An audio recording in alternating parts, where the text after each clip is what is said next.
Hello chaps and chapettes. Now today we're really getting stuck into the physics of magnetism by looking at magnetic fields.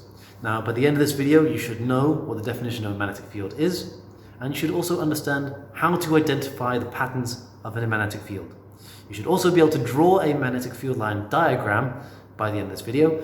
It's really straightforward and you probably have done it already, but we're going to make sure that you can.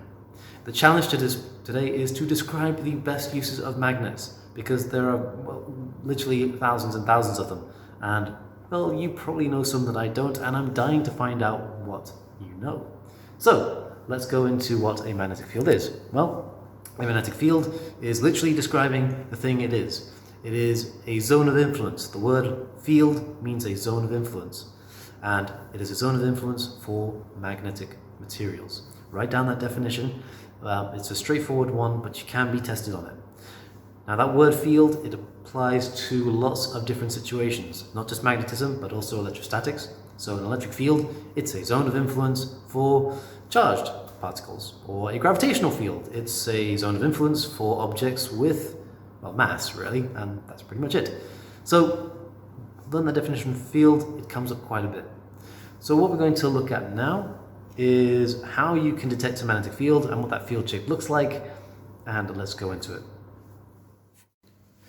Right, now, I actually had to reshoot this one because, well, I realized that my table is kind of magnetic, so I actually had to get a little separator here for you. We're going to be looking at magnetic fields and just seeing if there is a zone of influence or what a zone of influence looks like. And this is a children's toy, and it's quite fun. What you can do is you start bouncing the magnets off of their respective magnetic fields, and you can see there that they're sort of hovering around and part of each other. So these magnetic fields are all interacting with each other, and they're causing forces because of their opposing magnetic fields. Okay, so let's just get rid of that. Very cool thing. Here's another little demonstration that very rarely works first time, so I'm hoping that I'm not going to have to re-edit this too much. The first one's quite easy, the second one will probably not work, but we'll have a go anyway. So this thing, we're just going to rest. Stay still. Oh, there's not a lot of friction on here actually. Doesn't matter work. There we go. So now what we're doing is we're just resting. Whoop, don't move, don't you move. We're just resting this on the magnetic field of the other object. And there you go. Those things interact quite handily. You can get other interactions between magnetic fields if we just, well, okay. Let's be a little more sensible with this.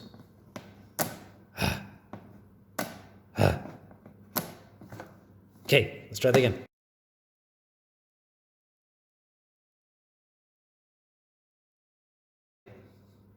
Stay, stay, stay. Well, I don't think we're gonna bother with this one. Well, hang on. Maybe. Right, let's not bother with this one because this is going to be really irritating to set up on camera. But you can see how these things are massively interacting with each other and how that field sort of extends outwards, okay? So, let's just take that away. And we're going to have a look and see what these field lines look like. Before we do that though, very quick demonstration on how you find the direction of magnetic fields. Now this requires another tool, and this is a magnet probe. All it is essentially a free moving magnet on a little gimbal system, and you can see it already spinning around there to fit some sort of magnetic field. I'm not quite sure which one, but certainly orientating itself to a magnetic field. In fact, it might even be this one. Yeah, it's actually the magnet there. So what you do is you have a magnet with a known north and south, and honestly that's going to be completely arbitrary, just picking a direction. And you can see that this thing actually moves, too close there, will actually move around and follow the shape of the magnetic field lines. And if you're really, really careful, you could, put that right there, you could map out the field lines around this just by moving that magnet around. Now, only obviously, that's the north side, that's the south side, and the north side is trying to get to the south side on this magnet.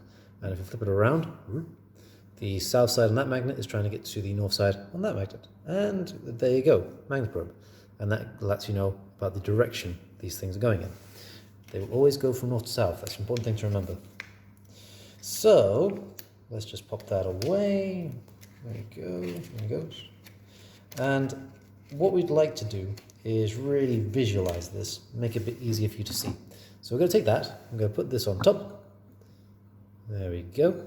This one a bit more stable. There we go. It's really not very stable there. Oh. There, okay. And what we're going to do is we're going to take some of this stuff. This is not pepper. This is iron filings. And don't put this on your chips. These are going to follow the directions of the magnetic fields. Okay, there are lots of other little demonstrations you can use for this one, but I like iron filings because of these gnarly looking spikes that you get developing. There we go. There. Now, you can clearly see that there is a pattern coming out of this thing. We've got field lines going from north to south on this direction here. And we also have these spikes forming. And this is an important point. These fields are three-dimensional. Now, if you look at a diagram, it's very easy to think that it's just going to be like on a flat plane that you're going from north to south and that's it. But you also have it going from north to south out here as well. The only reason that you don't see like a big arch of iron filings is because the field strength gets weaker and weaker as you come out. Honestly, that field line, well, that field strength never ever disappears, and it just continues on forever. So, in a very real sense, every single magnet is connected to every other magnet, in that their fields are essentially infinite, and even if they are ever so weakly interacting, they will still interact together. And even if you take one magnet and put it at the other end of the universe, and just sort of let them go, assuming there's nothing else that can get in the way, no other field strengths or no other gravitational fields that would interfere with them, they will eventually come back together as they get attracted towards each other. And there you go. Rather remarkable, really. Now, just to show that this is not some sort of magic thing, I'm going to take this off now, and you can see these little spikes collapse. And they just turn to dust like that. How cool is that?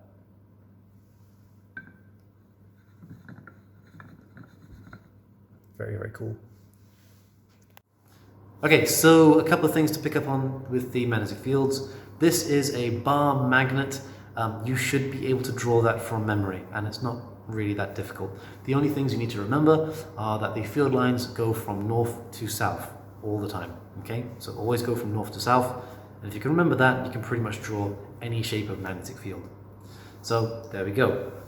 From this video, you should now know what the definition is for a magnetic field, and you should understand how to identify the patterns of a magnetic field. You should also be able to draw a magnetic field line diagram, and make sure that you pause the video and go and do that so that you can reproduce it from memory. Now, I'm looking forward to your challenge today, guys. I want to see what the best uses for magnets are that you know about, and I'm really genuinely curious. If you can come up with anything that I don't know about, I'd be really super happy. Let me know in the comments below. And as always, remember to like, comment, and subscribe. It really helps get these videos out to those who are desperately in need of it. Maybe someone needs to revise for a test tomorrow. Maybe someone's got some homework they need to do. That's what these videos are for. So make sure that they can get them by doing your bit and liking and commenting and subscribing. And I'll catch you in the next video, guys.